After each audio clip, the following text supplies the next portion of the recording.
Hey guys, today's video is about Xtrons, but not one of their head units. It's actually one of their awesome flip down monitors, which is going to be great for camper vans, cars, kitchen cabinets, or anything which is ceiling mounted, which I'm going to show you now.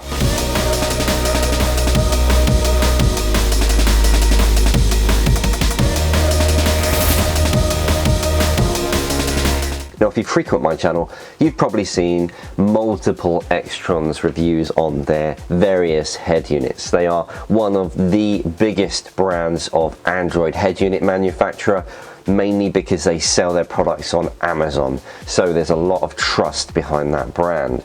They do make various other in-car technologies as well, including these flip down monitors of varying sizes and colors. Also, they do varieties which just have video inputs, and some of them which have built-in Android operating systems as well. Now, I've opted for one that doesn't have a built-in Android operating system.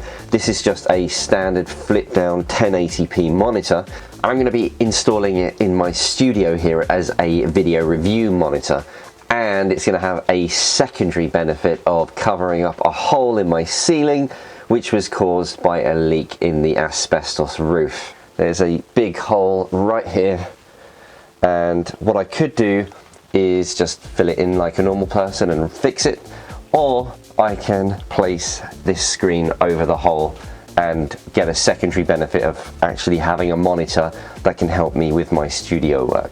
Now, before we get into all of that, let me remind you that I don't get paid to endorse any company or product, including this Xtrons product. So this video is going to be very much about my opinion when installing and using this product. Right, let's do an unboxing.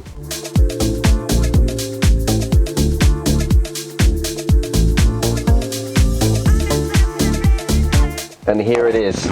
Quite a mammoth of a device. This is the 17-inch version that I've got here, which is one of the largest, I think it is the largest offering that they do. They do 10-inch ones, 13-inch ones, 15-inch ones and 17-inch ones. So this is probably the biggest one that they do.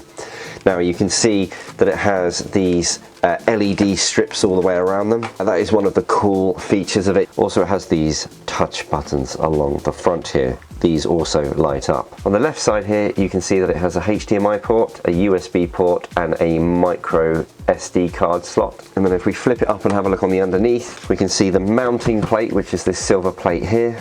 And then we have the various connections. So it has two sets of analog video and audio input, composite video ins. We got the power wires, ignition live, the permanent 12-volt connection, and the ground wire. And then we have the wires marked door minus and door plus. So this is supposed to be mounted upside down on the ceiling. So if you can see here, it has a release switch. So look, I'm gonna hold it up, press the release switch, and you can see that the screen has now released, and we can just pull it down now. A 17-inch drop-down screen, 1080p, that's going to be amazing. So there's a few things that I need to take into consideration for this installation.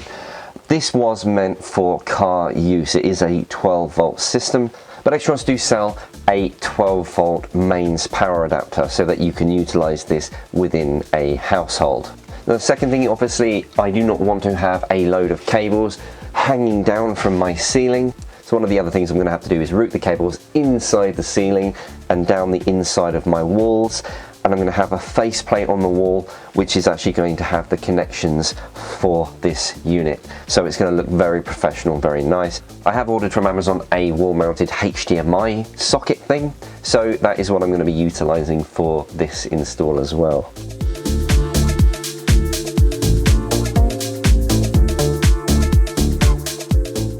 Okay, so here it is installed in the ceiling. It is now powered on. So I'm going to now just peel this thing off here. That was satisfying. So we have a light button here, so if I tap that, we get blue LEDs on either side, which is pretty cool. And this switch here is for the door switch. So there's 3 modes like you'd normally get in a car. If you push it all the way to the left, it's always on.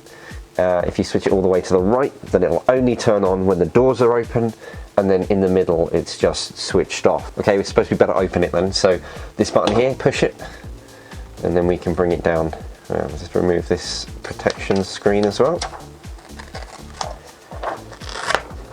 And then we'll press the power button to switch it on. And everything has gone green now, and the Xtrons logo has come up. I actually haven't got it connected to anything at the moment. So I think what I'm going to do to start with is connect it to my PC.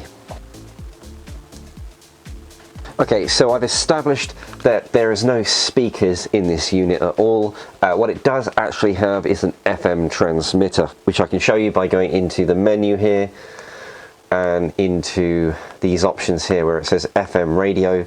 You can actually change the frequency in which this can transmit. Obviously it's designed to work in a camper van or a car where you'll have a radio, and it just so happens of course that I have a car radio in my jukebox over here, so I can hear audio from the videos going to my jukebox. That's how it works. So as you can see, videos are actually very good. They're very, very sharp indeed, and the color of this screen is actually rather good as well. I don't mind saying it does make the image look really, really good. It's very, very sharp, and the contrast ratio is great as well. So I really, really like that. This of course is a PC connected to it, which is what I had to hand, but what you could do is connect a games console. If you've got an Xbox or a PlayStation, you can just connect those up to the HDMI as well and play them on a large screen. So the next thing I want to show you is the ability to play back movie files on a USB stick. So I'm just going to plug the USB stick in up here. The next thing is we change this to USB. This is all free of the remote control that came with it. And there we go, it's found my Rick and Morty files, and it's now playing Rick and Morty, so that's a really handy thing. You could just stick some movies on a pen drive, stick it in the side, and you have access to them straight away. Let me just see if I can find a way to actually look at the files. Here we go, so you can see the files on the USB stick. They are all Rick and Morty's, and you can see the resolution and everything that they've been recorded in here, in this little section here. It actually plays the video in the little section as well. That's cool. So that's pretty cool. And obviously fast forward, next track and everything is accessible via this remote control as well. Now, the card is going to be identical because it's just another way to put files into this unit.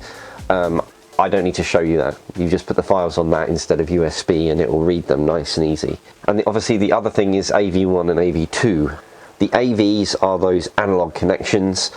No one really uses those these days. However, if you did have it in your car or your camper van, a lot of the Android head units have AV outputs, and that would be very useful for the AV input on this particular device. So it could show what's ever on your Android head unit on this display if you wanted to do that.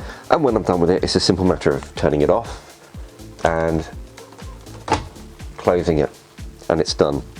Awesome. And I could leave the blue lights on if I wanted to as well. This is just a monitor, but they do these which actually have Android built into them, and that means that it's a smart device and you can run Netflix and everything without the need of an Amazon Prime stick or something like that.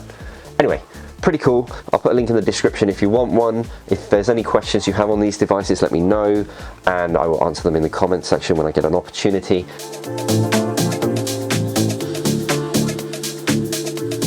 Okay, so the first thing that we're going to have to do is get the mounting bracket onto the ceiling. So what I'm going to do is open this and flip it over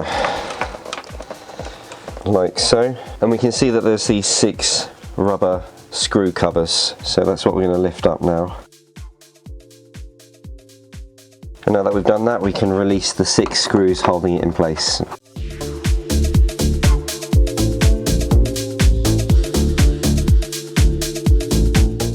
Now that we've done that, we can lift this off.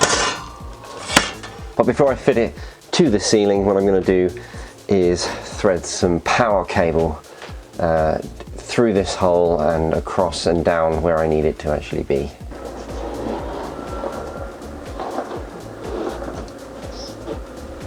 Okay, so the first point of call here was trying to get this mounting bracket up here, but this did cause a problem because it actually covers the hole, and we need somewhere to put the wires. So what I've done is I've drilled a hole in this piece of MDF that we've got up here, and that's where we're going to have the wires coming through.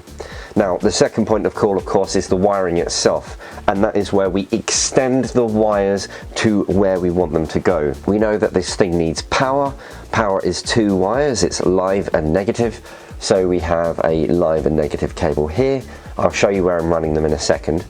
And I've put this third wire here because I want to make use of the door light that it has built into it. Remember, in normal circumstances, the door light would go to the bulb for your internal lighting in a car or a camper van, so that when you open the doors, the light on the actual device will come on as well. Well, I want to make use of that light, so I'm going to put a switch on this so that I can switch the door light on and off whenever I see fit. So that's what that third wire is. And you can probably see that I've got a HDMI cable sort of hanging down over here. And the reason for that is because annoyingly Xtrons have put the HDMI on the outside of the unit. You really don't want to have a wire hanging down from your ceiling going to whatever device that you want. So I'm not really sure why they've done it this way. It's not really a big deal for me because what I'm going to do is literally just plug it in from the ceiling so that there's no wires coming down.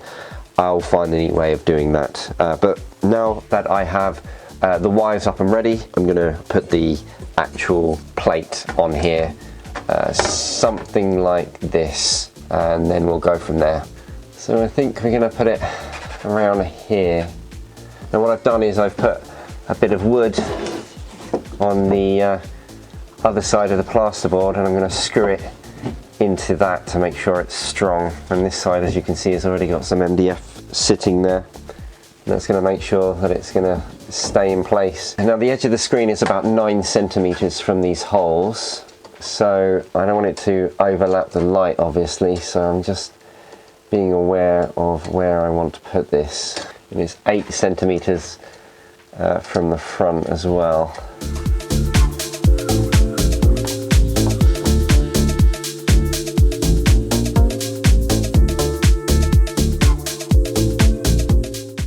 Right, so now we need to do some wiring up.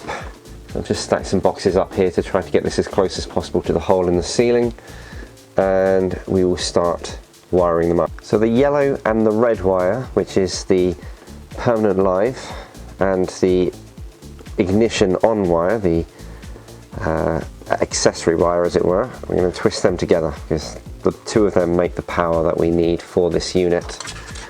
And we're going to connect them to the positive wire that we have hanging from the ceiling, and just stick some insulating tape around this for the time being. If we're happy with it all, we will use a soldering iron and insulate it properly with some heat shrink. So the black ground wire will go to the neutral wire on that same one, and finally this additional wire that we have here will go to the door positive wire, so I can tell the unit when to switch that particular light on. So the wire that I won't be using is the door neutral wire, so I'm just going to stick some insulating tape on that. And obviously I don't own anything that actually has analog video connections, so I'm not going to be using any of those either.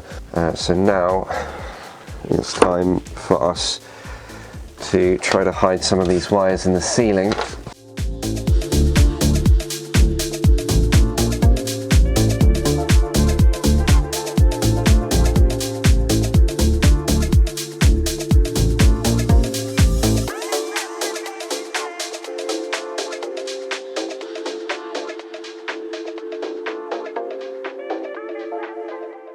And now we're going to close it. Now before we go into all the rest of the wiring, there's one last thing that I need to do whilst I'm up here, and that is deal with the HDMI, which I've got over here coming out of another hole that I've got in the ceiling which I need to fill. Now I can just plug it in like this, but what I'm probably going to do is just make another hole here and feed it through and just keep it neat.